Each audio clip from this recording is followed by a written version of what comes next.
ಯೆಶಾಯ 60ನೇ ಅಧ್ಯಾಯ ವಚನ 20-21. ನಿನ್ನ ಸೂರ್ಯನು ಇನ್ನೂ ಮುಣುಗನು, ನಿನ್ನ ಚಂದ್ರನು ತೊಲಗನು, ಯೆಹೋವನೇ ನಿನಗೆ ನಿತ್ಯ ಪ್ರಕಾಶವಾಗಿರುವನು. ನೀನು ದುಃಖಿಸುವ ದಿನಗಳು ಕೊನೆಗಾಣುವವು, ನಿನ್ನ ಜನರೆಲ್ಲ ಸದ್ಧರ್ಮಿಗಳಾಗಿರುವರು.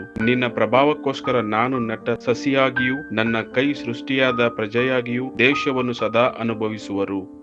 Isaiah chapter 60 verse 20-21. Your sun will never set again, and your moon will wane no more. The Lord will be your everlasting light, and your days of sorrow will end. Then all your people will be righteous, and they will possess the land forever. They are the shoot I have planted, the work of my hands, for the display of my splendor. यशाया अध्याय 60 वचन 20 और 21। तेरा सूर्य फिर कभी अस्त न होगा और न तेरे चंद्रमा की ज्योति मलिन होगी, क्योंकि यहोवा तेरी सदैव की ज्योति होगा और तेरे विलाप के दिन समाप्त हो जाएंगे। तेरे लोग सबके सब धर्मी होंगे, वे सर्वदा देश के अधिकारी रहेंगे। वे मेरे लगाए हुए पौधे और मेरे हाथों का काम ठहरेंगे, जिससे मेरी महिमा प्रकट हो।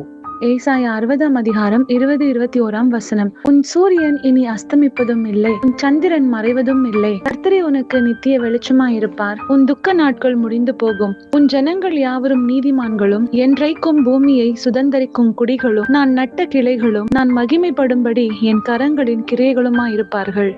యెషయా 60వ అధ్యాయం 20-21 వచనం.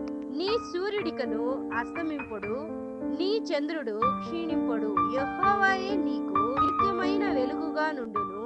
నీ దుఃఖ దినములు సమాప్తమగును, నీ జనులందరూ నీతిమంతులయ్యుందురు. నన్ను నేను మహిమపరుచుకొనున్నట్లు వారు నేను నాటిన కొమ్మగాను నేను చేసిన పనిగాను ఉండే దేశమును శాశ్వతముగా స్వతంత్రించుకొందురు.